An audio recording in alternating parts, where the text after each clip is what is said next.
なあるとマイクみたいになりたい。でも電話してくれない。オークランドとブックレンドから世界チャンピオンバーチャルプローズ始まるよ。バーチャルプローズ。To my motherfucking man, 50 grand, the alcoholic man, inject a tall can in his bloodstream if he can. Biggie Smalls, the 50 stroker, MC provoker, chocolate tie smoker, huh? I like to max and Maximas and Acuras. Your girl butt cheeks, I'm smacking, huh? The raw rapper, spine snapper, with the little cause on my lap. A shot, the ball, I ain't your fucking comforter. And if I ever fall in love, I bet I'm fucking her. Ask the if I didn't choke her. If she try to front, then I drop the Chucky Booker on. Episode 34 of the Virtual Pros Podcast. My name is Al, a.k.a. Henny Omega, a.k.a. Kilo Brown, a.k.a. Two Phone Scorpio, a.k.a. Buji Nakata, and with me, my main oos, Mike. Hey, motherfuckers, it is Mike, a.k.a. General Scandor Sackbar, a.k.a. Sticky Creamboat, a.k.a. Yay Mysterio Jr., a.k.a. Wavy Boy Smith. Today's topic, the Virtual Pros take a look into the crystal ball and make predictions for 2017. Hit us on Instagram and Twitter at VRTLPros. Hit us on SoundCloud at Virtual Pros. Hit that heart, you know I like it. And please subscribe and rate us on iTunes. You can find it just by searching for Virtual Pros. And if you want to email us, please do so at virtualpros64@gmail.com. We got 2 emails for this episode. I'll go ahead and read the first one. It's from Greg, and the title is Wrestling Tattoos. He writes in, I just saw CZW fans retweet from some lady that got a tattoo of Adam Cole's signature. How bad are wrestling tattoos, and is this the worst? And it's a picture of a lady, and it just looks like she got like Sharpie scribble on her arm. This is pretty bad, but like my go-to worst tattoo has always been Batista's sun tattoo around his belly button. That was always the most trash tattoo. I don't think I've ever seen a cool tattoo in wrestling. Have you? I didn't know he meant like actually in wrestling. I thought he just meant people's wrestling tattoos. Yeah, and this woman's tattoo is like it's Adam Cole's signature, and she has no other visible tattoos on her forearm. So it's just like a signature on her forearm. And it's like, it's a tattoo. You can get that anywhere. Like, you can get it on your butt. You can get it on your leg. So it's very bad placement. If you want to get a dumb signature, that's cool. But just, if you have no tattoos and you get Adam Cole, like, no, it's kind of just. It says like, Bebe underneath? I don't know. Yeah. If it's like, it's like Michael Jordan, I understand. But as far as like wrestling tattoos, I hate the guy from the Ascension's shitty Danzig tattoo. I just noticed yesterday for the first time that Braun Strowman has he has like a crazy Zik tribal piece on his arm, but I never noticed in the middle is like a little Superman symbol, and like anybody who gets a Superman symbol tattoo besides Shaq is just like fucking lame. So I mean, yeah, I think wrestlers there's a wrestler in that UK tournament, I can't remember which one it was, but he had the tiniest tattoo on his arm. It was like probably the size of a quarter. And it's just like, and no other tattoos. It's just, I don't know. There's a lot of bad wrestling tattoos, I think. Yeah, the next one. There's actually 3 emails. You missed one, so I'll go back to that one. Oh, yeah, from Scott. What's up, Scott? Sorry, man. Yeah, this is from Scott. He says, hi, Alan, Mike. Happy New Year to you both.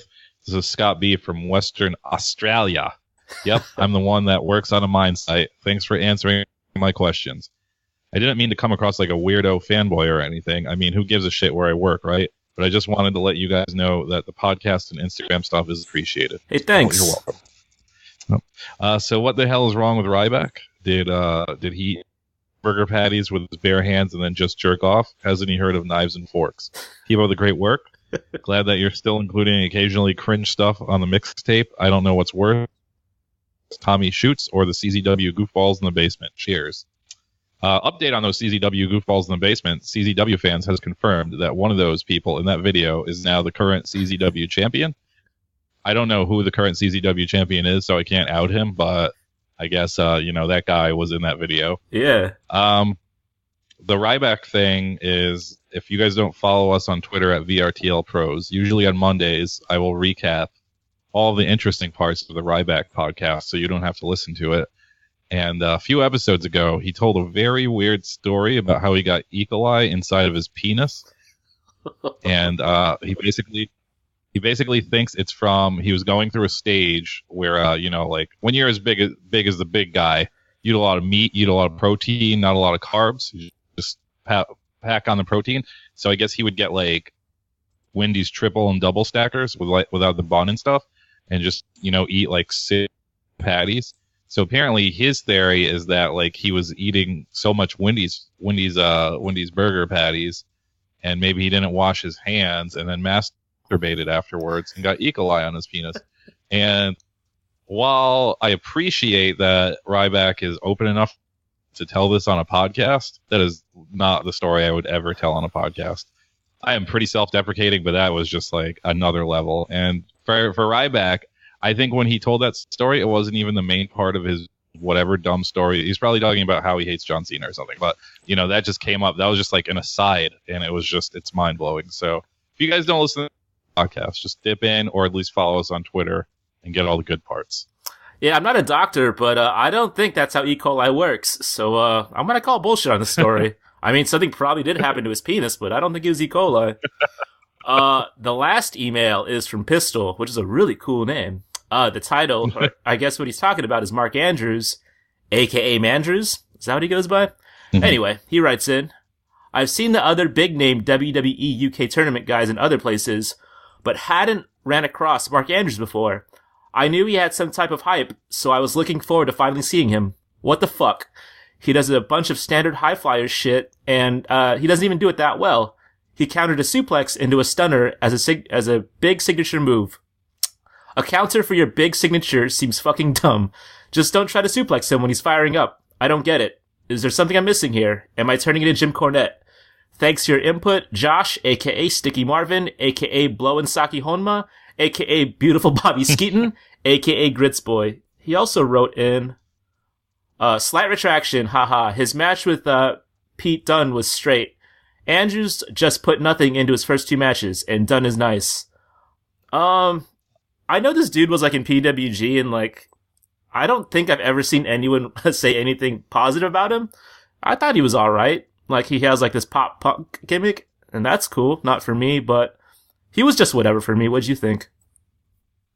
Yeah, first I just want to say I didn't know Pistol also had a sticky nickname in this, or else I wouldn't use Sticky Creamboat.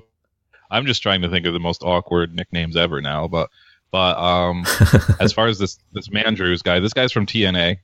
Oh, is he? Okay. So no one has ever seen him before, because no one barely pays attention to like main event stars in TNA, no less like regular guys. Yeah, it was good that he retracted this, because that match with Pete Dunne was actually really good. Yep. But I mean, like, this guy, he seemed pretty good. It wasn't like really anything mind blowing, but a lot of those guys weren't, they weren't like blowing my dick back or anything. So go sign. All right. I got some topics for 2-Man Scramble. Recently, Katsuyori Shibata was recently put on blast by one of his side chicks for hoeing out here in the streets. And I know, Mike, that you're enamored with how Asian idols are treated.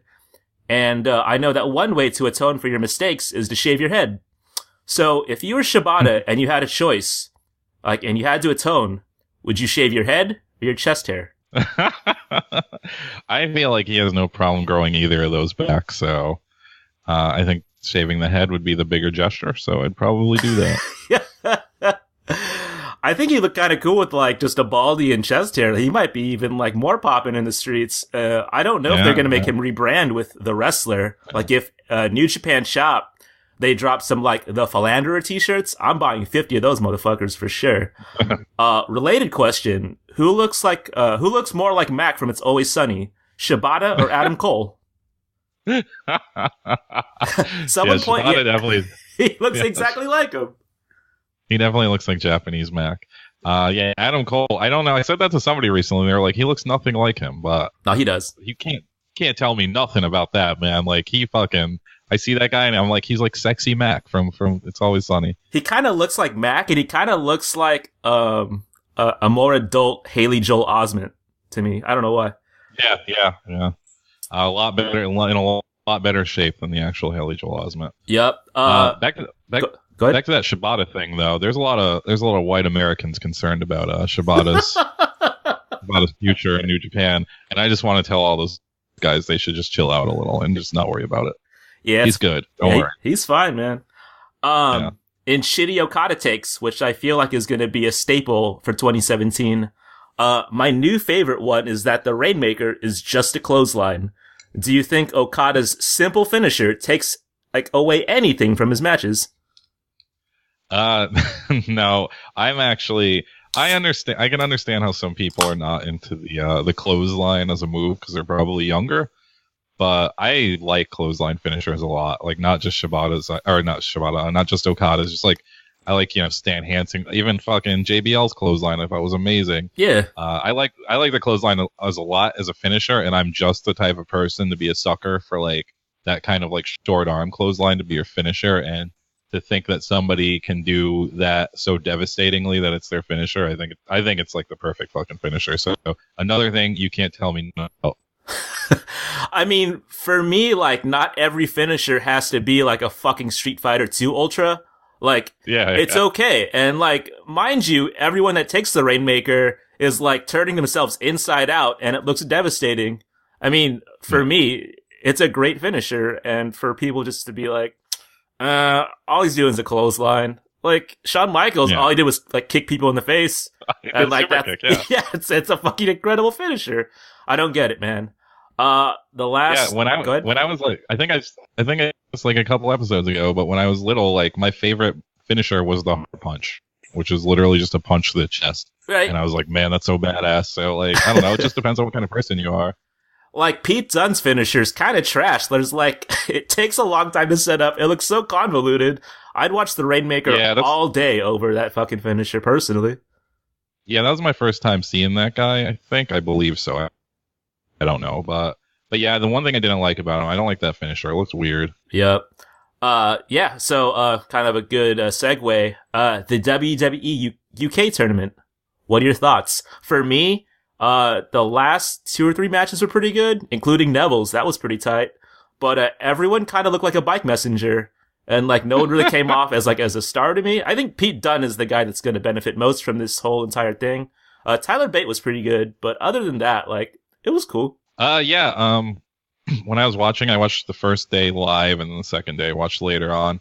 But the first day, even if going into it not knowing who 90% of these people were, I was like, this is totally set up where you could tell who's going to win already. Like the first at least. But I'm such a sucker for tournaments that I was like, I don't care. I was like, this kind of sucks, but I'm still enjoying it. Yeah. But I thought the second day was pretty amazing.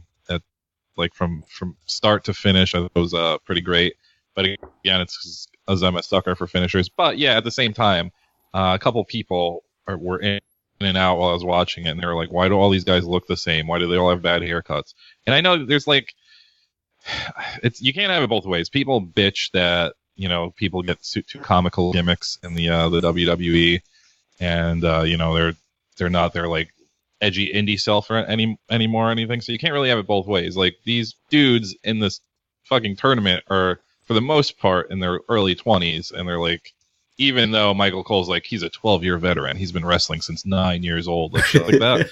Like, they're still not, they're not even at the NXT level yet. So I take that into account as a wrestling fan, where I'm just like, okay. But at the same time, the biggest gimmick was that guy who just like kind of wore regular clothes. And I was just like, that's not really a gimmick. But he was like the only guy. There was some fucking unfortunate wrestling gear in that whole thing. Just like dudes wearing things that are just like very regional indie level trunks and just stuff like that. But again, one guy had like a fucking check mark list on his trunks that said like leaders and followers, and it had like leader checked, and I was like, that's so corny. You could tell, you could tell that made it like Cafe Press or something, or like fucking Teespring. Fucking Redbubble and shit. Yeah, it's hilarious. At the same time, I commend WWE for like doing something that's literally just so raw, where it's just like they didn't doll it up at all. They just rented a venue and they put on this show with super high production and didn't change a thing. And so that's pretty commendable, and hopefully it leads to more stuff like that. But that's part of my prediction, so we'll get into that later. Yeah, that venue was actually pretty sweet. It looked like a SNK like fight stage. It was pretty cool. Yeah. That was the last one that I had. You have any more topics? Okay. Oh, I got some. You got some barn burners. I feel like. Yeah, I got some barn burners. I'm just gonna start off with this one real quick. So today, like a light bulb popped into my head because we talk about this a lot on the show. We get this negative Nancy tag on us that we're very negative. And honest to God, up until today, and Al probably has figured this out like months ago, but it just took me till today. Like a light bulb popped in my head, and I was like, "Oh wait, they don't mean we're negative about wrestling. Podcasts are negative about wrestling, and they always bitch about it. They're mad because we're negative about other podcasts." And I just like never figured that out before, and so I just wanted to address that. I'm not the most eloquent person, so I may have to speak a little slower than I usually do to get all this out. But I came up with these 4 statements. I just wanted to read them. The first one is that this podcast is for entertainment purposes only. This is not a factual podcast, or you shouldn't come here to get your Graps news or anything like this. You should come here to laugh. If you don't like the sense of humor, you might have to move on. So with that said, again, this is all just entertainment, so you should keep that in mind. Secondly, for as long as I can remember, all of my close circle of friends have been like champion level ball busters. So I can understand where I probably dish it a lot harder than a normal person when it comes to ball busting and saying insulting things. At the same time, I have another podcast called Kissing Contest that some of you may be familiar with, and there's nothing I have on this podcast, Virtual Pros, that I have not said worse to the face of Sawyer, my co-host on Kissing Contest. And he is my roommate, and you can go check any part of Kissing Contest with me and Sawyer on it. There is nothing I said on this podcast way worse than anything I've ever said to him. So it's not like this is just how I am, basically. I say mean ball-busting things, but I don't really... basically, this leads to my third point, which is just because I don't like your podcast doesn't mean I don't like you as a person. I just don't believe that everybody should get patted on the back for participating. Just because you do a podcast doesn't mean it has to be great. You can be trying really hard. You can enjoy it. You can have fun. And just because somebody else doesn't like it doesn't mean that you have to stop. But at the same time, that person could think it's bad. A very good comparison I want to make is I really love the game NBA 2K17 for the PlayStation 4. It's one of the very few video games that I actually want to excel at. Like, I actually want to get better as I play it. Most games, when I play them, if they're too hard, I'll just set the level or I'll just quit. But NBA 2K, I legitimately want to get good at it. I was playing online one day, and I played really bad because I'm very bad online on NBA 2K because, you're playing against all these people that's all they do. I played so badly that somebody took the time out to message me on PS4 and said, "Yo, you're the shittiest point guard I've ever seen in my life." and that's all he wrote. I don't know this person. I've never spoken to him. And I was like, fair enough. It's just like, yeah, it's pretty bad. And I wasn't like, I didn't think he was negative. Like, that's a negative thing to say, but I didn't like hold him accountable. I was just really shitty. Like, I took that criticism and I was like, he's correct. So not everything you love doing, you don't have to be good at, but you can't expect everyone else to just tolerate it just because you're doing it. That's very selfish, basically. And lastly, you have to look at it from me and Al's perspective. You guys probably know, if you are not a wrestling podcaster, if you're just a normal average person that's listening to this, or somebody in the wrestling industry, wrestling podcasts have a very bad connotation to them because they're pretty piss poor. Even in the podcast world, they're the bottom rung. So, an analogy for this is it's pretend instead of a podcast. Me and Al wanted to open a restaurant, and and so we find a good property in a town we're kind of unfamiliar with, and it's the right price, so we open our restaurant. Then we find out that every other restaurant in this town has the shittiest food. They all just serve shit sandwiches all day. And so this whole town is known for serving shit sandwiches. We have to convince people that we're better than the shit sandwiches, basically, is what I'm saying. So we have to be like, no, they're shit sandwiches. Come try our food. It's great. You'll love it here. So it's like an uphill battle for us. So basically, this is more marketing than anything. So, like I said, you just got to look at it the way I'm looking at it. I'm not negative. I am just, I don't know. I'm just a person. I'm just a unique person, I guess. So we're 34 episodes in, and this has to be like a top 5, like 10 minutes, like that we've ever recorded. I think though that the fans are going to expect you to shave your head, to atone for you being such a shitty person for this past year.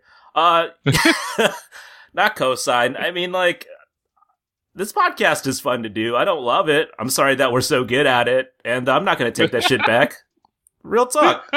Like, we had the crown 8 episodes in, and that's it. Like, I think about it this way. Like, it took us minimal effort to be like the best in the game for podcasts, for Instagram, for Twitter. I don't care if the numbers say otherwise, but we got the title, and you guys can't say one fucking word about it. Oh, let's put it this way. Like, you can say we're negative, but you can't say that we didn't drop one gem on you. Is that a lie? That's true. I can't detect a lie. And, just to sum up, whatever Al's saying, all this boasting that Al is doing, but to sum up, if you have a podcast where you're ranking on wrestling and saying all this bad shit about it, you should be able to take it and not just dish it. Just because you're commenting on an industry you're not a part of instead of a podcaster, it's the same thing. I don't have to like all podcasts. And truthfully, I like a lot of podcasts, just not wrestling podcasts. Well, how many podcasts, without even naming them, do you honestly like, wrestling-wise? I like 1, 2, 3. I think I like about 4 wrestling podcasts, like enough to listen to at least semi-weekly. I like 2, and that's it. And there's like 1,000 of them. So, yeah, shrugging my shoulders here. Sorry, we have the crown. That's just how it is. Deal with it. You're still going to be our fans. It's fine. Yeah, and there's some podcasts out there where I'm just like, I think this is decent, but it's just not my thing. Like, I heard one today, and it was pretty good, but it just wasn't like my thing as far as wrestling podcasts go. Or I would say the name, but I don't even remember it. But I was like, this is pretty good, just not my shit. Okay, to lighten it up a little. Last week on one of the Wrestling Observer radio shows, Dave Meltzer had a segment where he compared the Kenny Omega Okada match to 6'3" Oh, okay. And basically, he said you can't really compare them because 1994 was a million years ago, and obviously a bit like this in 1994, so it's hard to compare them. But he, more or less said that Okada Omega is the 6'3" of this generation. Would you agree with that, Al? It's kind of hard to say because I didn't watch 6'3" on 6'3" I saw that match like 5 years later, so I can't really like tell you how it like changed the landscape. I mean, it is regarded as like the best wrestling match of all time. I guess for this generation, yeah, I think it'll go down as like the match that everyone looks at as like the best of its generation. So I think it's a fair comparison. I just don't know like what the reaction was when that match dropped. Yeah, me either. I even looked in the Observer archives, and Dave didn't like report on it back then, so I have no idea. Yeah, it's hard to. I guess it's hard to say if it's going to be like that because there was already some hot take artists that said that I know that that was better than that match. So what are you going to do? This next one is more of an observation. I don't know where I'm going with this. I just wanted to point it out. Another late pass for me is I'm not really well versed in the WWE wrestling doll world. Oh yeah, and it's kind of I kind of know there's different levels of them. Like there's the basic ass doll, and then they'll have like a doll that's in a nicer box, and that's more money. Yep. But I know like some are for collectors and some are for children and some are for in the middle somewhere. But I didn't realize they sell like all of these different types of dolls, even like the limited ones that are like very obscure references. Like this is what brought it up is I saw one that was like the Bash at the Beach. Oh, the Lex Bash Luger. Yeah, the triple pack, right? Yep. Yeah. And I was just like, man, that is so fucking obscure. That is such a weird thing to actually produce a doll of. Not that they had to do a lot of work. They just basically probably had to put some makeup on a sculpt they already had. But still, it's crazy to me that something so obscure and minute and like a grand scale of a toy manufacturer would be sold at a Walmart. And I don't know. To me, that's mind blowing. I don't know to you if that's. It's kind of funny that you bring this up because like someone, I won't name names, they had me go to Walmart and see if they had this Bash at the Beach in stock, and I'm not too shocked. Like people buy that shit. You know that pack is $60, by the way. Did you know that? Jesus Christ. Yeah, I mean, like I don't have a problem with them making it. I mean, I think it's kind of crazy that they do so well where they can make stuff like that, but it's just crazy that's at Walmart because like growing up, I mean, I stopped buying dolls, pretty early on. Yeah. And if you wanted to get anything like crazy at all, you had to go to like a comic shop or somewhere crazy or like get it through fucking mail order. And now you just go to Walmart and get something so and this isn't no kids want this. Like 0 children want these dolls. There's a tidbit about this 3-pack. There were some figure truthers that were saying that I think I might have this wrong, but they were saying that the colors on Lex Luger's boots are wrong and they should have been white instead of black or vice versa. So you're right, these dolls aren't for kids, and there's definitely a market for them for sure. Technical difficulties. Mike has one last one. Okay. One is just I can't remember what triggered this. I think I saw something about the Click or some other old wrestler. How many times do people need to hear these old wrestler stories about them doing drugs and having sex with people? It's kind of weird. Maybe it's just because I'm an old man and I've heard them millions of times, but it doesn't really excite me to hear about somebody else doing drugs and having sex. I don't really know why people care so much, but those stories seem to always come up. What do you think, though, Al? This is funny you brought this up, and yeah, I do agree that like hearing about the Click and hearing about Ric Flair like slaying chicks in 1982 is like definitely not my lane. But shout out to you know who you are. We have access to the High Spots network, and you might call me a dork, but I've been on like some like I've been watching a lot of shoot interviews lately, and I don't know how to feel about it. I think I find them like kind of like interesting to listen to. I watched this one with Tajiri, and like just to hear him talk about what he thought about Wrestling Super Crazy is kind of interesting.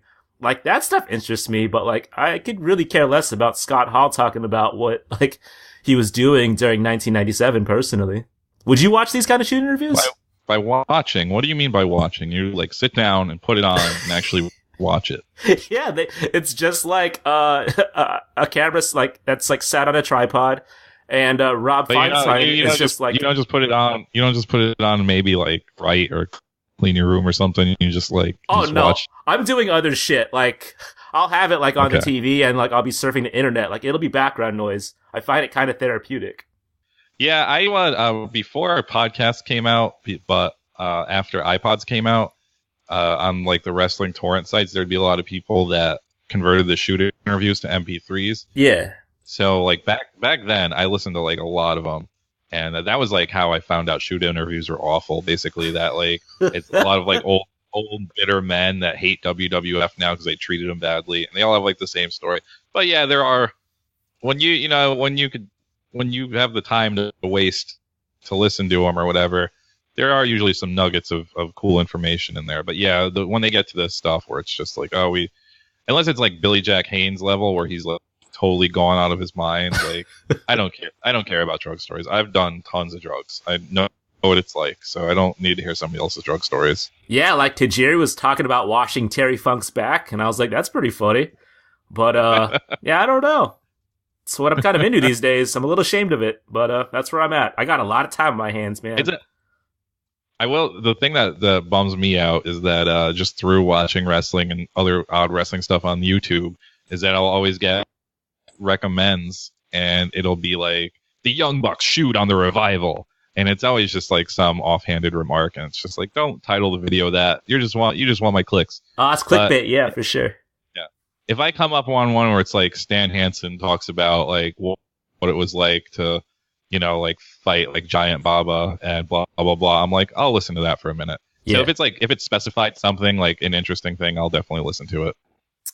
That was it for Two Man Scramble, I think. Up next, the Virtual Pros take a look into the crystal ball and make predictions for 2017. Please stay tuned. Nope. Yep. Nope. Yep. Nope. Yep. Nope. Yep. Ever told on a nigga? Nope. Ever squeezed the trigger? Yep. Ever set a nigga up? Nope. Ever helped a brother out when he was down on his luck? You a sap? Nope. You a boss player? You a Mac? Yep. Let me hold a couple dollars. Nope. Y'all still be popping y'all collars? Yep. Stock rims on the scrape? Nope. Paint wetter than a lake? Yep. Poodle in my blood? Nope. Bitch, I'm a thug? Yep. You a loser? Nope. Winner? Yep. Starving? Nope. Dinner? Yep. You still sell dope? Nope. Now you cleaner than a bar Dove soap? Yep. Got a little Gouda? Nope. Got a thumper, got a Ruger? Yep. You in love with the hoe? Nope. She bringing you the dough? Yep. You gon' cry if she leave? Nope. You gon' fly overseas? Yep. Everybody got choices. I choose to get money, I'm stuck to this bread. Everybody got choices. These bitches is choosing, I'm all in their head. Everybody got choices. Keep it 1,000 out of life that I chose. Everybody got choices. These niggas be hating, I already know, but I never go broke. No, I'ma stay getting money. Okay, we're back here on Virtual Pros, episode 34, and we're about to tell you some predictions that will happen in 2017, or at least predictions we believe will happen, but probably won't. And I will admit straight up right now that mine are all kind of a cop-out, because there are more things that could maybe happen over the next few years. I don't know if any of these would be possible to actually happen in 2017, but I do think 2017 will get the ball rolling on all of these ideas. I don't know how Al did this, but I did pretty much straightforward, wild wrestling predictions, and that's it. And pretty all mainstream predictions. Same thing.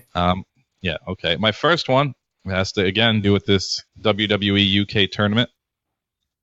I'm a sucker for tournaments, and I think either by accident or totally on purpose, like something really cool is going to happen with this UK belt. And whatever other silly country belts they try next, if they do in Asia, or if they do, I can't remember what the other one they said they wanted to do, but either they'll do those, and what I'm thinking is basically it's going to be like way back in the day when the WWF had a light heavyweight title that predated Taka and all those people, and they kind of just abandoned it, and it ended up in like Mexico and Japan. And like part of the J crown was like a weird WWF light heavyweight title. So I'm either hoping by accident they're just like a month from now they're just like, this UK shit's stupid. I don't know why we did this. Just fucking forget it. Let that guy do whatever the fuck he wants with the belt. And by then, I could show up to like some sketchy wrestling in Queens, and like Steve Payne has the WWF UK title, and like that would be awesome. More grand scheme of things, if they actually stick with it, it would be awesome if they created their own J crown, because it would probably be the A crown for America. But they would, as I said, it's the coolest gimmick ever for somebody to come out with like 8 belts. So if they were just like, fuck it, let's combine all these things, and they just had like one ultimate champion. That, I mean, when you think about it, like the main title is the Universal title, and then the one down is the World Heavyweight. And it keeps going down and down. So somebody can just have all those titles and just fucking floss. But that'd actually be kind of sick. Yeah. I think it's more likely the scenario A will happen, where they just abandon this and someone is going to show up to your local indie wrestling with a WWE title. Yeah, I'm actually kind of confused. Do you think that Tyler Bate is going to show up on Raw next month? How are they going to defend this title? What I read in the old dirt sheets, as they call them. Yeah. As of now, they are going to defend. He's going to defend it in a few UK indie promotions, and then the ultimate plan is for them to get their own show. But I don't know. That's so weird. Know. It's so crazy to me. I mean, like I said earlier, it's cool that WWE is doing this, but it just seems like, for a company so concerned about wasting money and spending money, it's pretty crazy that so now they're going dumping all this money in wrestling. It kind of cut out, but it's okay. Okay. So my first prediction is Virtual Pros related, because that's all I personally care about, honestly. 3 bullet points. I knew Al was going to do this. To me. He was like all Virtual Pro stuff, and I'm stuck here talking like a fucking nerd about wrestling. I got 2 wrestling related ones, dude. Trust me. But these are for Virtual Pros. My first bullet point is that me and Mike, we're going to be on someone's payroll this year, and I can guarantee it. I don't know if that means a federation or an indie is going to cake us out. I don't know if it's a wrestler that's just going to be like, yo, I need your consultation. I don't know how it's going to happen, but someone is just going to be like, yo, what's the PayPal addy? Let me show you how serious I am. And I can't wait. You can pay us off. Like, I don't give a fuck. The second bullet point is this might be a little more attainable, but I think one of our T's is going to be featured prominently on TV. I can't guarantee you which show it's going to be on, but it's going to happen. My third bullet point, we're still going to be everyone's dad in the game for 2017. Great predictions all around. Thanks. I had a similar honorable mention prediction. That was pretty much the same thing. I said I had a similar prediction for 27 prediction. We will thrive in 2017, and someone will finally recognize our genius. Yep. And give us money for it. Yep, it's gonna happen. Not just the Patreon. That's it's a whole nother story. My second prediction is there are dark times ahead of us, America. Donald Trump is president. Yep. And I think this is going to have a negative effect on the whole world. Like, this is a bad thing. I don't want to get into bummer talk, but I don't think we're all going to die or anything, but I do think the world is going to become a way angrier place in the next 4 years. And so I think, as far as that relates to wrestling, I feel like maybe not this year, maybe not next year, but maybe in 2020, 2019, Chris Benoit, Hall of Fame. I'm just saying it. I'm just saying I think the world is going to get much darker and angrier. And Chris Benoit, like that nostalgia year is going to hit like within the next 3 years, where it's like you start to miss somebody. And, I mean, like, they're already talking about bringing Hulk Hogan back. Like, they just did a tribute on Raw yesterday for another fucking murderer. Like, Chris Benoit, Hall of Fame. It's going to happen. Yeah. Thrift store jobber's like rubbing his hands like Birdman right now, thinking about those t-shirts that are about to drop. He's like, yo, I'm copping 15 of those motherfuckers. We not to put his business, but we did have a talk about him making those, but I think I talked him out of it.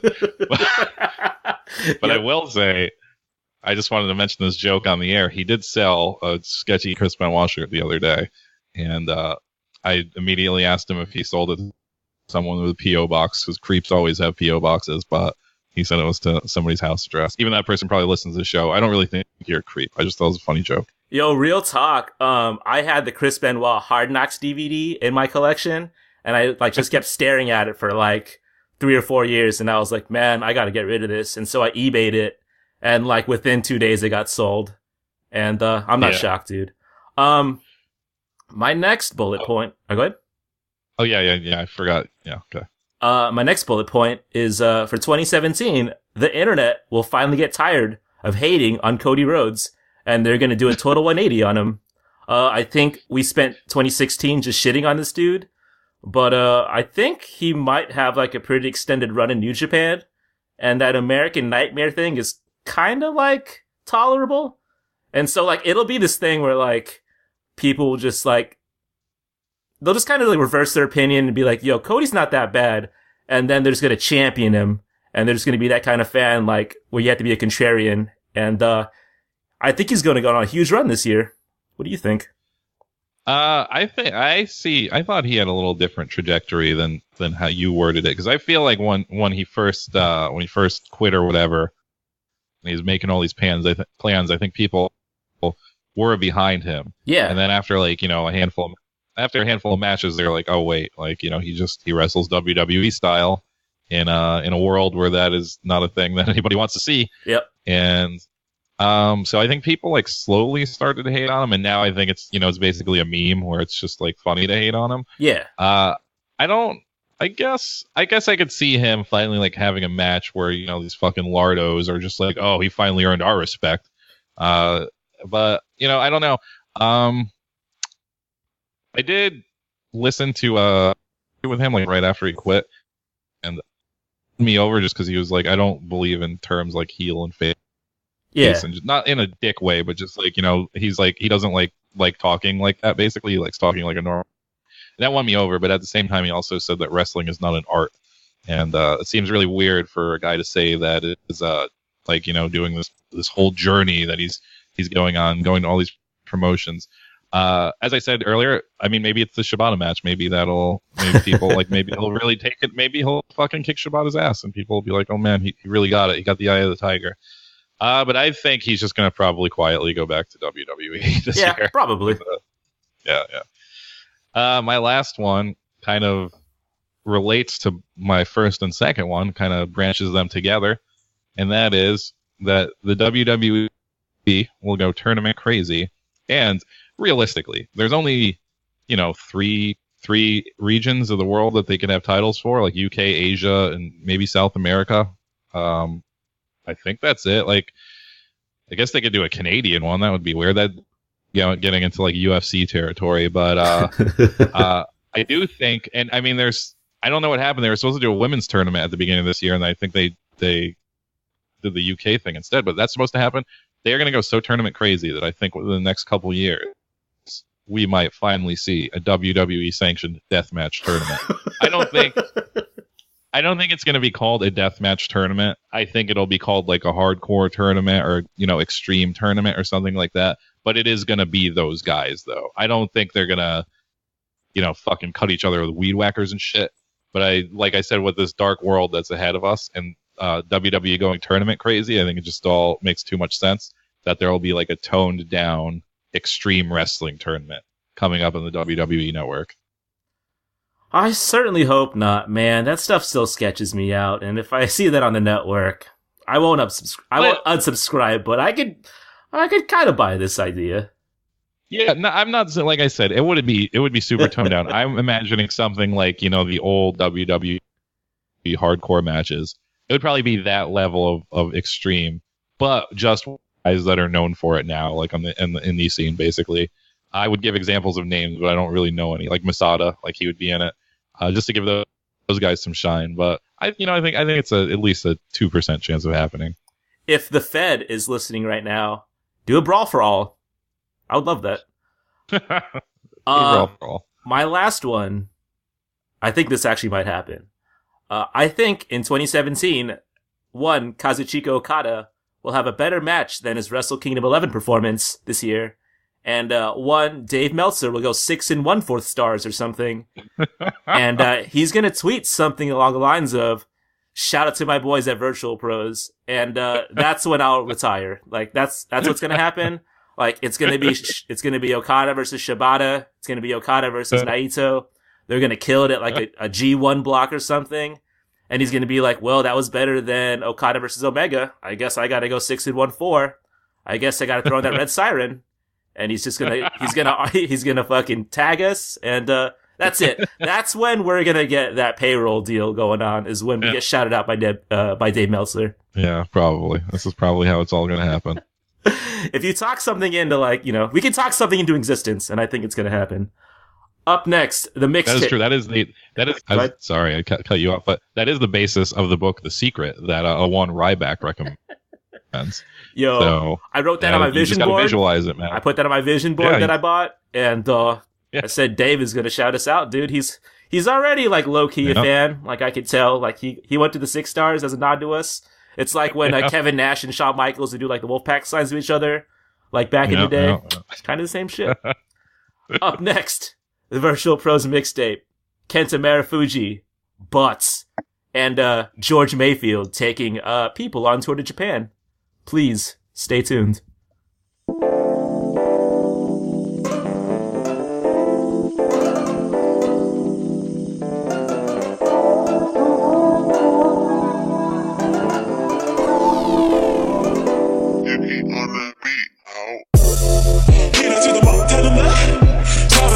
Tell me, 'cause I'm about to move me up, baby.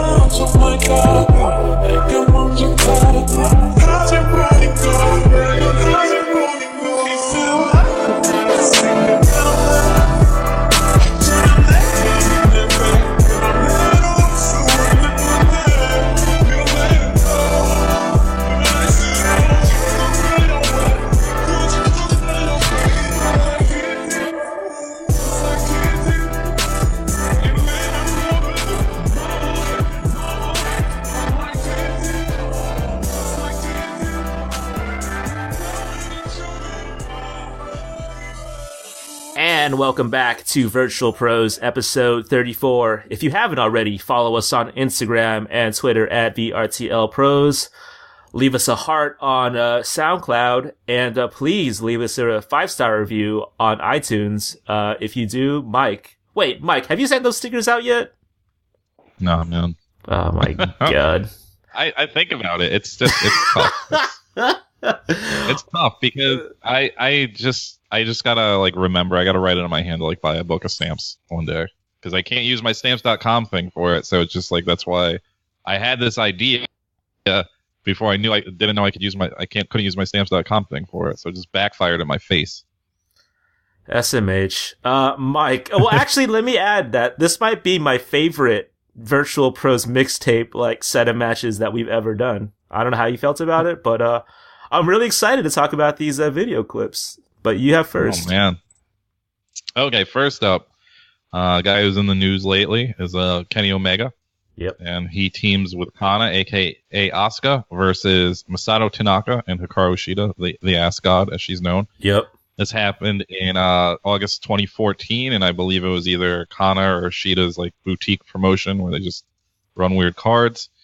So this is a mixed tag team match, and I can't remember. It happens every episode, but every episode we put it up, and then like within 24 hours, somebody will be like, "Hey, check out this cool match," and then I'm just like, "Fuck, I could have used that for the mixtape." But so this is I forget because it was 2 weeks ago who sent it, but at the same time, I think this is like I wouldn't say viral, but this has 81,000 views, and I feel like it would not have that many views if Kenny Omega didn't do what he just did.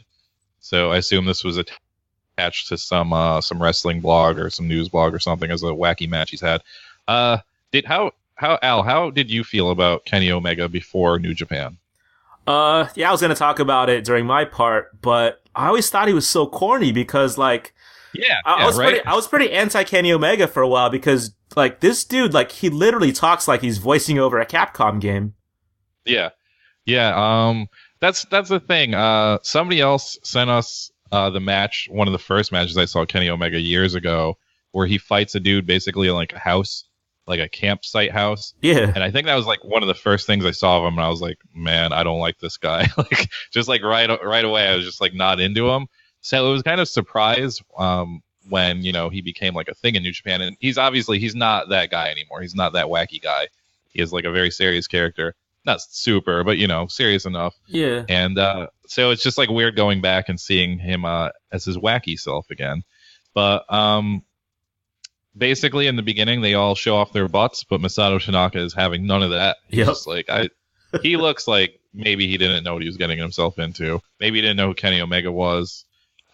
Maybe he didn't know the other women were into showing their butts, but so they do a lot of butt moves in the beginning.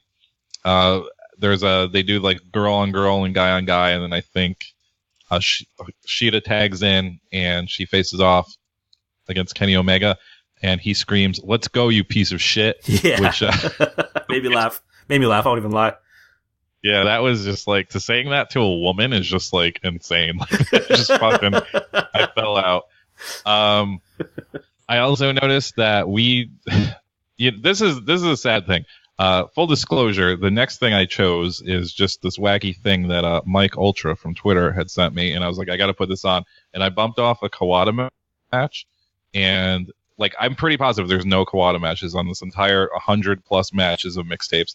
And I feel really bad about that because he's one of my favorite wrestlers. No, he did that at tag match with Taue against Hayabusa and Shinzaki. Okay. We shouted him out. Okay, that's right. Okay, so there's at least one. Yeah. Okay, but either way, I was going to say it's really sad that Kawada doesn't have one match on this mixtape, but there are 2 matches where Kana and Hikaru Shida just fight with their butts. Yeah. And they do the same butt spots that they did in that that match too. That's earlier in the mixtape. Yeah. And it's pretty crazy to me when you see like wrestlers wrestle enough where you see they have like a routine that they could do like with each other because they're so good at fucking wrestling. That's insane for me to think about. It's even more insane for me to think about that 2 women work that out just doing stuff with their butt. It's just 7 stars just right off the bat that 2 women came up with like butt-based chain wrestling, and it was just fucking phenomenal. MVPs, both of them. after a while, after about 7 to 10 minutes, Tanaka, they force him to do butt stuff, and he does some butt-based offense, and it's pretty funny. This is a fun match overall. It's too long. When I saw the 30-minute runtime, I just assumed that like it would be like a 10 or 15-minute match and then like wacky antics. But this was a solid 24 minutes and a little too long for this. But at the same time, I could see if people are just finding out about Kenny Omega through Wrestle Kingdom, this would be a good match to show them. Like to show casual people, like it's just, you know, it's women using their butts and Kenny Omega being like ridiculous. So, yeah, this is like a good match if you are a weirdo that listens to the show and doesn't watch wrestling and got interested in Kenny Omega to check this match out. What do you think, Al? Okay. I know you want me to ask you who has the best butt in this match. I'm gonna have to go with Kana. I'm sorry. I'm not gonna answer that question. Okay, so this match, it takes place in Shinjuku Face. I've been here, and I recently found a drink ticket on the floor in my house, and I was like, man, that was a good time when I saw Stardom live. What a good day. I love Masato Tanaka, but he seems like a killjoy here, and I really think he should have got like higher boy shorts for this match, just because like it was a butt theme match. So like fucking, you know, participate, you know? Yeah, on top of it, he's not even really in it a lot, so maybe he really was upset by this display. I don't know. It's very odd. Yeah, so, still talking about Masato Tanaka, I did love how one of the subplots of this match was how long will this match go before Masato Tanaka does butt stuff. And, yeah, sure enough, Mike said it, he does it, and it sure does pay off. Made me fucking laugh. This made me think that, AIW should book a three-way between Rikishi, Funky Weapon Taguchi, and Shiro Koshinaka to see who truly is the king of butts. If you're listening, John Thorne, that's money, man. You're welcome. Another question for Mike. The thong screen print on Kana's tights, cool or not cool? Oh, is that a screen print? I didn't know that. I thought it was... I don't know. What you think it's like real underwear that goes over her tights? I think it's a print. Well, you know, no, but I think she does do the real underwear thing, but these weren't moving, and I was like, oh, that's crazy. Like, they're like fucking taped on there or something, but yeah, I guess maybe it's a screen print. I think it's print, man.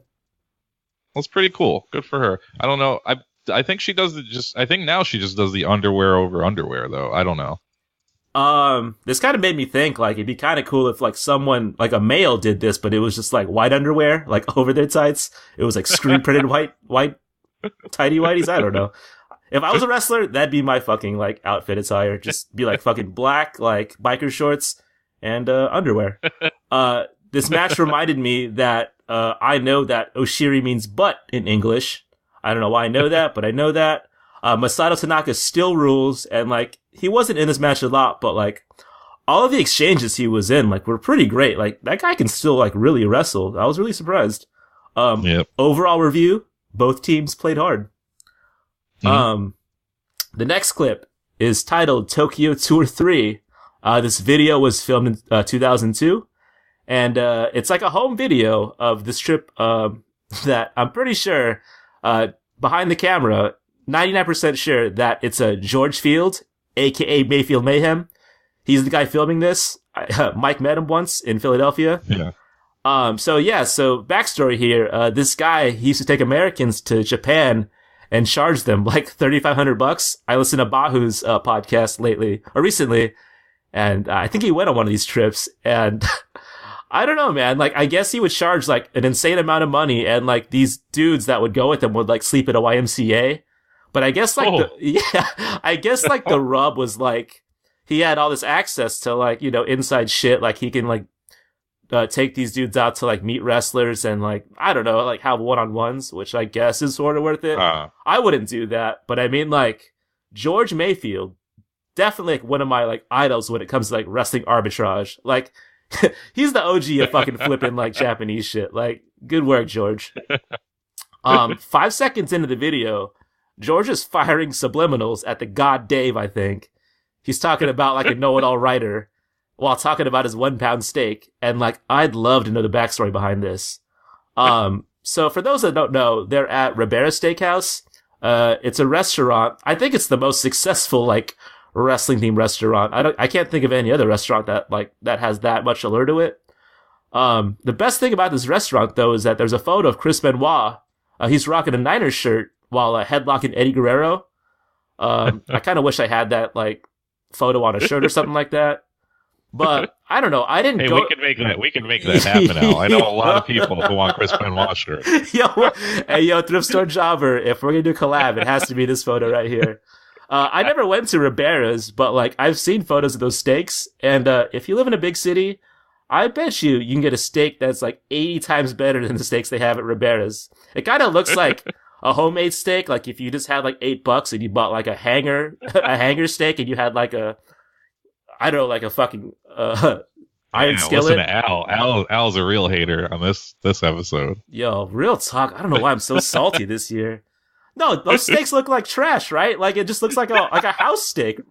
It's like a fucking like it's like a shitty cut of beef. I don't know. This video is like grainy. It looks like the Blair Witch, and like fucking Al can tell steak quality through this grainy ass VHS video. Like, I guess, man. I'm not with you on this one. Oh, you should agree with me, man. They're like served on a griddle. Oh, these steaks are trash.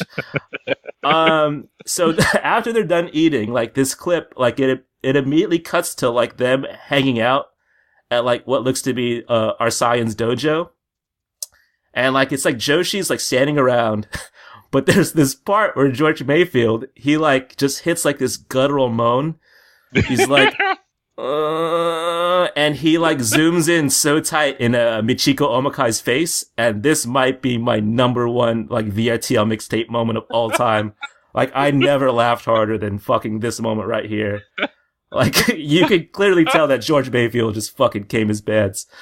So then it cuts to a clip of them watching two ladies wrestle inside of a garage, which I guess is the perk that comes along with like this $3,500 like fee that George Mayfield like charges people. Man, I will say that this like home video made me wistful, and like I won't even front. I logged on a Kayak right afterwards to see what like fights are going for. I guess this is like part 2 of like a 20-part series, and like after like I'm done editing this show, I'm gonna watch all 20 parts. This video is so fucking good, and I think everyone should watch it. What do you think, Mike? Well, I'm glad there's more parts to this. I did not know that. I was hoping this was just like one standalone thing that you found. Yeah, I don't think it was about Dave Meltzer in the beginning. I'm not sure. I forget exactly what he said, but he called him like a know-it-all writer or some shit. Who else would it be? Man? There's a few of I think there's a few of those definitely back then. There was way more of them. There's something he says that makes it, because he says something about, like, he sarcastically says, yeah, we went to go see some third-rate wrestlers in the Tokyo Dome. I don't think Dave Meltzer would ever say that about anybody Japanese, so like it just doesn't add up. I think it's some other fucking loser from the internet. Yeah, it kind of like hit me like halfway through this video that this was only 2002. Not that was like that recently, but I just kind of forgot that shit was still like grainy like the Blair Witch in 2002, I guess, because I was like, I thought it was from like 1986, and I was like, this is going to be sweet. And then like I was like, oh wait, this is from like recent times, like within this century at least. Yeah. And yeah, that moan thing, man, I was thinking about that a lot. I think that was just like an unfortunate circumstance of sound, and like something like he was stretching to hit the zoom button because there's like far away, and he was like, like. It's just like there's no way, dude. I'm just like, but it's like, okay, what's her name? What did you say her name was? Michiko Omukai. Okay, this Michiko Omukai. She's not wearing anything sexual. She's like literally wearing like a windsuit. Yeah. And like she's not like, in makeup or anything. She's just like a regular looking woman, like, just doing her exercises. So if that really like invoked that from him, like, that's creepy as fuck, man. Like, I don't know. I would just like to believe. Maybe for once I'm being too positive, but I would just like to believe that that was not a sexual moan. Anyway, with that said, at the same point as Al said, then they transition into some fucking woman garage wrestling again in their windsuits. They're not like, this is not a performance, and it made me think right away that I was right all along for having hang-ups about people who watch women's wrestling, because that was like some, not, it wasn't snuff film or anything, but if you just found a blank tape and you turned it on and it was like a dude filming women wrestling in a garage, kind of suspect. So I'm very right about my hang-ups about people who watch women's wrestling, because these dudes paid $3,500 for that moment. So a lot of money for that.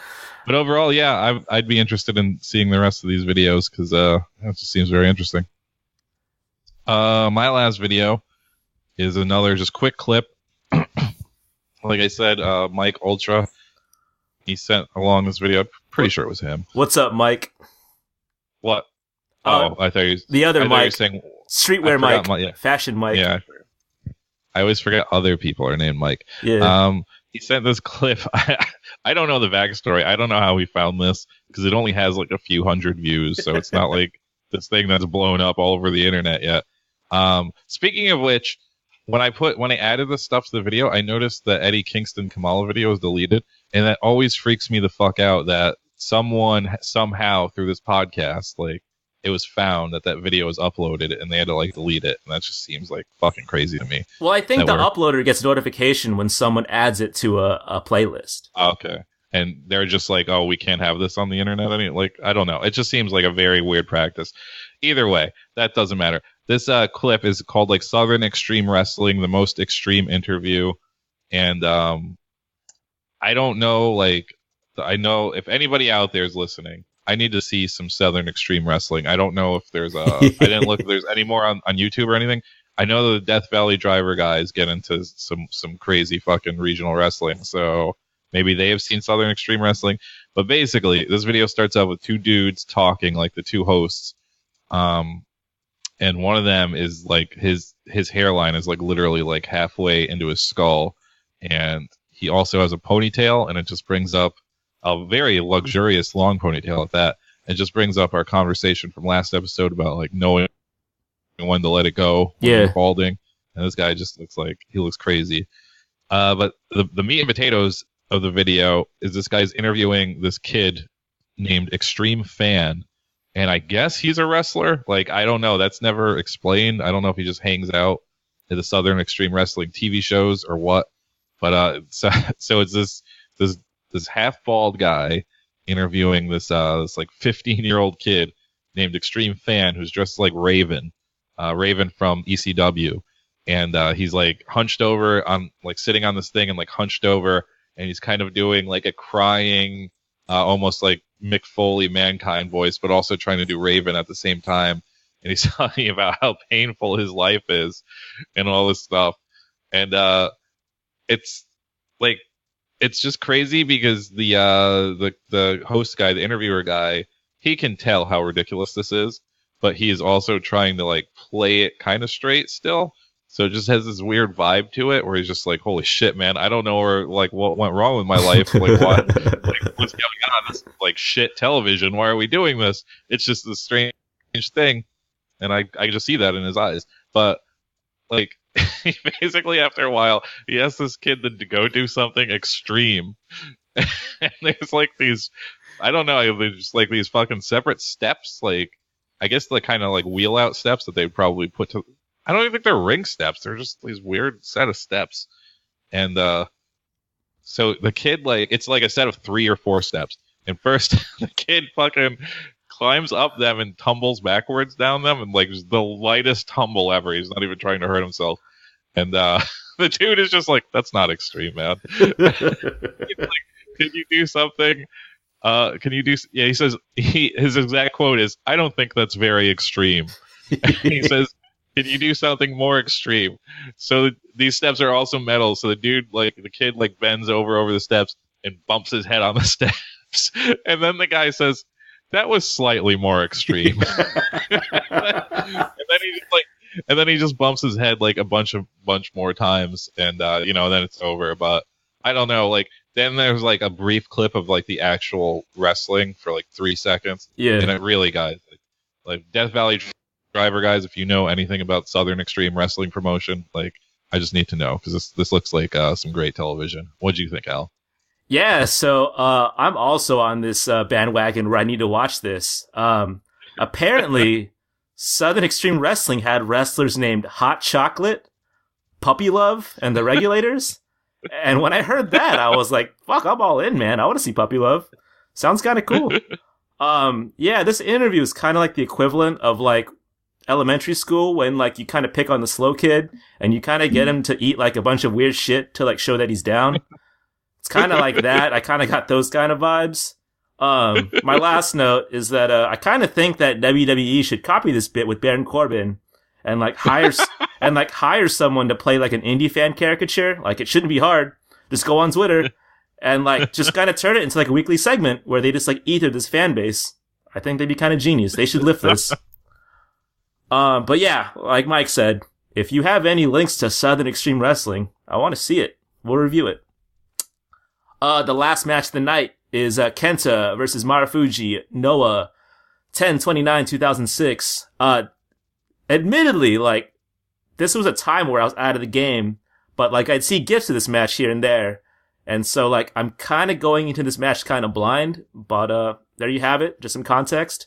I forgot that Kenta came out to Jadakiss, and like I'm like already irrationally excited for this match. And I feel like if Kenta wore like a do-rag cap and an Averex jacket out of nowhere, I kind of like him even more. Marufuji in this match is fucking yoked. And for some behind-the-scenes talk, he asked for a size large in the Masawatsu we made, and I was like, yeah, all right, guy, whatever. I think you mean medium. But nah, he legit might need a large for that gun show, man. He has a very burly chest.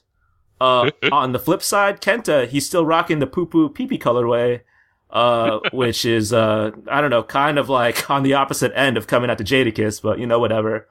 The crowd, I think this is a Budokan Hall. The crowd is fucking hot for this shit, so it was a really cool scene.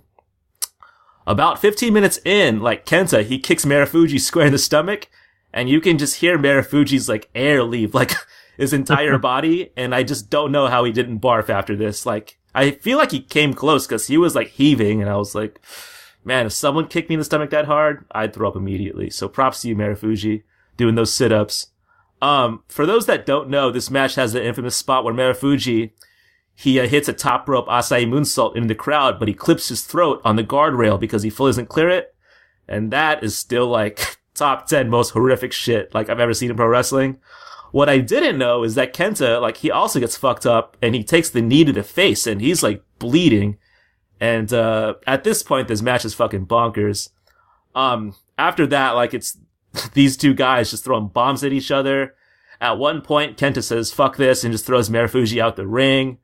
9-star Red Siren banger, must watch. Pretty long, but I can see why this match, like, has, I guess the praise that it gets. What'd you think? Yeah, going into this, I knew nothing about this. I mean, I know these guys. I know both of these guys, actually. But I never really watched Noah. Really ever in my life. Yeah. And so I knew nothing about this. So much so that I didn't even realize that was Jadakiss, and I was like, "Is that John Cena's song? Did John Cena come out to that?" And I was like, "This is so cool." He comes out to John Cena's song, but no, it was Jadakiss. Yeah. So this match is 42 minutes long, and I just got home from work, and I was like, man, I don't want to watch a fucking 42-minute long wrestling match. The fuck, I hate Al. I hate him. This was kind of in response to you posting a fucking 30-minute butt match, so you're welcome for that. Yeah, I know. I can't really hate on you because I did the same thing. But like I said in the beginning, I swear to God, I was like, there's no way this match is a half an hour, but I was wrong. But like I knew this match was going to be 42 minutes, and so I was kind of like hating on it. And then that Asai moonsault happened. I didn't even notice the throat part. I just saw his 2 feet going to Kenta's face, and I was just like, holy fucking shit. And I was like, if he doesn't come up like bloody or like spitting out teeth, then like I'm just gonna fucking quit watching wrestling because there's no possible way. So I was just like sitting there, like I like leaned forward more. I was like, oh man, he's gonna like, get up and he's gonna be all bloody. And then it happened. He wasn't as bloody as I thought he was. Like I thought his face was just gonna explode. Like like it was just full impact. It was so like bad. if you really wanted to hurt somebody with a moonsault, that's how you would do it. And I was just like, holy shit. It was definitely one of the craziest fucking things I've seen happen in a wrestling match. Like just square right in the fucking face. But yeah, he comes up bloody, and then I was like all about it.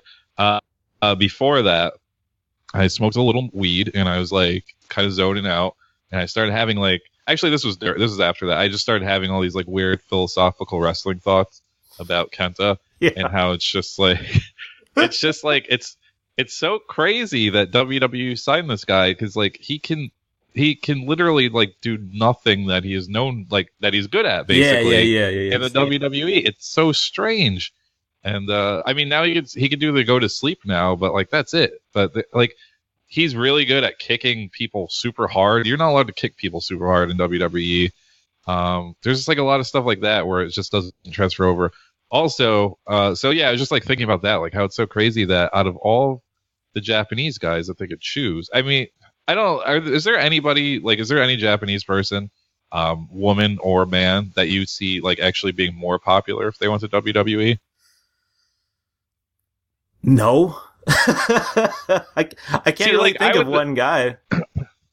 Like, I would say like Nakamura is the only one where I was like, if this guy, like, I think this guy has like a serious chance of like really succeeding and being like a huge star. Maybe Io Shirai. Yeah, see, like I can see her. She speaks English. She's like, phenomenal wrestler. And I even think like I'm surprised how like famous Asuka is now. Like she's pretty big deal. And yeah, so it's like it's so crazy. Out of all of the ones to choose, they chose this guy that's like just he seems so Japanese, basically, where it's just like it's so crazy. Let's see. There's also another crazy part in this match where they do. I know it's not the Michinoku driver; it's a variation of. I don't know why the name escapes me, but they do it off the apron onto the floor, just like it was a fucking real wrestling match. And it's just like, holy fucking shit! Why would you do that? And on top of that, I just thought you picked this to be topical because this is probably the only other match I've ever seen somebody do a dragon suplex off a top rope, and they do that in this too. And yeah, this match is just like it's fucking brutal. Like they don't look like big brutal guys, so I guess you don't expect it so much. But once they get started, it's just like it's pretty violent. It's definitely it's 7 million stars all the way, all day. We both loved it. That was episode 34 of the Virtual Pros podcast. Hit us on Instagram and Twitter at VRTLPros. Hit us on SoundCloud. Hit us on iTunes. You know what to do. Mike, any last words? I don't think I have any last words today. I am sorry. He doesn't have any last words, and I don't either. Thanks for listening.